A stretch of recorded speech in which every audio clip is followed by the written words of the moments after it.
Les hommes politiques ne sont pas à une contradiction près, surtout en période électorale. Dernière illustration en date avec Nicolas Sarkozy. Celui-ci propose de taxer les géants du net, à savoir les Google, Apple, qui réalisent une partie importante de leurs profits en France, mais qui ne payent pas beaucoup, voire pas du tout d'impôts sur notre territoire.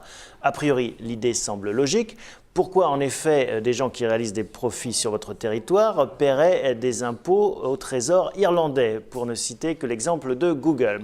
Oui, mais voilà, où ça se complique, c'est que le même Nicolas Sarkozy propose également de taxer nos champions du CAC 40, qui réalisent une grande partie de leurs profits à l'étranger et payent donc leurs impôts déjà à l'étranger.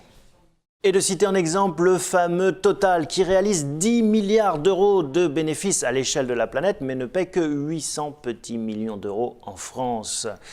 Total qui de son côté se justifie en disant ben oui, en effet, nos impôts on les paye dans les pays où on réalise des profits. Et comme en France, avec l'activité de raffinage, on a surtout des pertes, et bien voilà, on ne paye pas beaucoup d'impôts sur le territoire.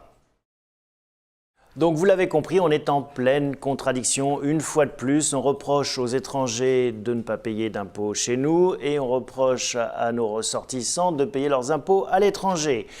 En fait, qu'est-ce que ça révèle? Eh bien, ça révèle toujours la même chose. La France n'est pas à l'aise avec la mondialisation. Elle passe son temps à vouloir fermer la porte et ouvrir les fenêtres.